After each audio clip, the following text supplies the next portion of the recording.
Hello, this is Dementia's Blurred Lines. I'm Wendy Gale, and thank you for being here. To understand where this journey really began, I have to go back to a phone call I didn't want to answer. It had been 6 years since I had spoken to my mother, 6 years of silence, 6 years of peace I fought hard to have, 6 years of telling myself I would never go back.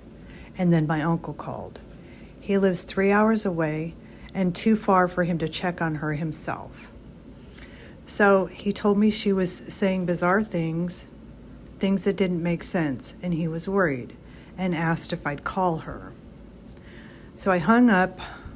I thought about our conversation. Took me a couple of hours.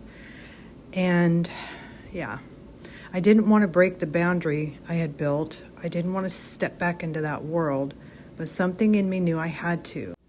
She had shut everyone out of her life, and she had no one. When I finally called, she answered in tears, in full meltdown, chaotic and unraveling. And in an instant, I felt myself shrink. I felt myself become that 6-year-old girl again, the one who had no voice. I said, "Hi, Mom." She said, "Wow, you're calling," with that familiar disdain. I told her my uncle was worried. She snapped, "That asshole, I'm doing fine." I tried to explain gently that he was concerned because she'd mentioned to him there were men outside her windows. I reminded her she lived in a gated community, that no one could get to her window. She insisted they were there. She insisted they always were there. And I let it go because I didn't yet understand what I was dealing with. She shifted the conversation into complaining about my stepdad. Angry, overwhelmed, venting. And as usual, I listened because I didn't know what else to do. When the conversation wound down, I asked if I could come see them. She agreed. So the next day, I was really nervous.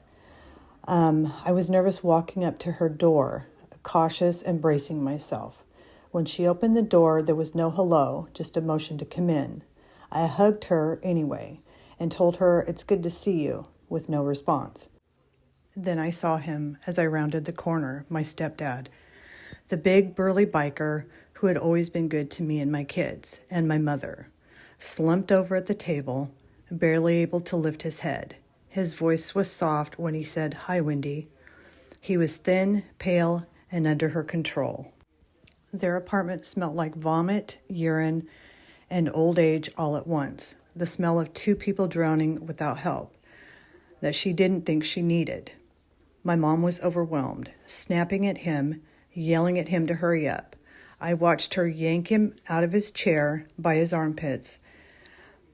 Because of his diabetes, his feet were wrapped in thick bandages, and all he could do was drag his feet while trying to maneuver his walker on thick carpet. My heart literally sank to the bottom of my soul. This man, this big burly biker, had given her 43 years, and she was treating him like a burden. I couldn't stay. I didn't want to be there. I could feel that old familiar tightness. So I hugged her goodbye and told her I needed to get home. I told him I loved him. As I waved to him, he could barely wave back. As soon as I walked to my car, I burst into tears for both of them, for how far they had fallen, and for the truth I couldn't unsee. I sat in my car for a few minutes and pulled myself together to drive. That was the day I walked back into her world, and this month marks 2 years since that moment, the moment everything changed. Looking back, that visit was the moment I realized they both were in trouble. I didn't know it then, but that was the day that changed everything, and I became their caregiver. So if you're walking a similar path, you're not alone. Please take care of yourself today, and I'll talk to you soon.